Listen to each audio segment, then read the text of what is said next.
Ассалаумағалейкум достар. Қазіргі таңда телефондар күннен күнге дамуда. Олардың дамуына көз ілесу мүмкін емес. Бүгін кішкене болсын ойланып көрейікші. Қазіргі таңда неге біз қолданатын телефон мен смартфондардың кнопкасы жоқ? Онда ойланатыны бар ма? Дамыған заман ғой 21-ші ғасыр. 21-ші ғасыр. Сонда да саған қызық болса, неге кнопкасы жоқ? Қарастырайық. Бүкіл әлемге инновация келген, яғни осы ең бірінші алғаш рет сенсорный телефондарды ойлап тауып және пресс-конференцияда оны жариялаған өздеріңіз білесіздер Стив Джобс. 2007 жылы өзінің пресс-конференция ең алғашқы Apple компаниясының iPhone телефонын ұсынған болатын. Ол жерде iPhone телефонының бір-ақ кнопкасы болған және ол жерде бүкіл функциясы сол телефонның ішіне кірілген, яғни бүкіл сенсор қолды сермеу арқылы барлық функцияларды орындай алатын. Бұл жерде ең басында Стив Джобстың өзі сенбеген, яғни ол одан әрі бір биікке көтеріліп кететініне. Қазіргі таңда сол 2007 жылғы инновациядан бастап түрлі смартфондар шықты және ерекше смартфондар өте көп. Өздеріңіз білесіздер, телефонды ең алғаш пайда болған кезде ода кнопка түгілі ода экранда болған жоқ. Яғни құр телефонның өзі сандармен ғана болды.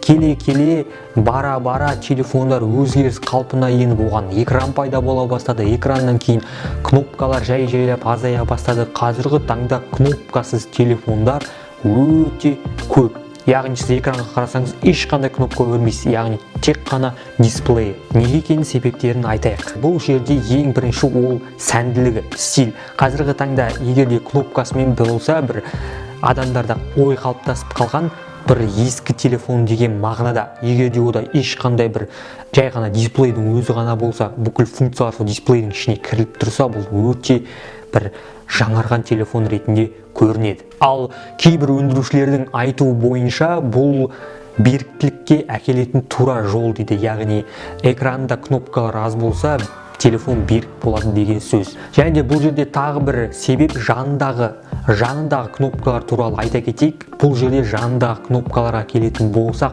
қазіргі телефондарда жанындағы кнопкаларда жоқ. Яғни LG-дің кейбір модельдерінде кнопканы өшіру, телефонды өшіру кнопкасы назад деген кнопканы басып тұру арқылы өшіріледі екен. Және де өздеріңіз білесіздер, Samsung-тың кейбір модельдерінде, яғни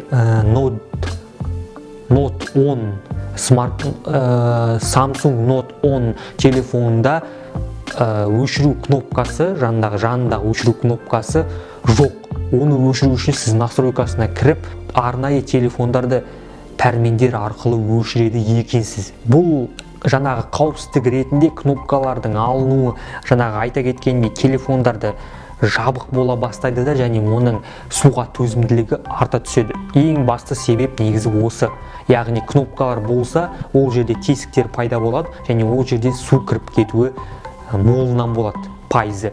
Ал кнопканы алып тастап оны бір сенсорный қылдырса, ол жерге ешқандай су кіре алмайды. Яғни осы басты себеп.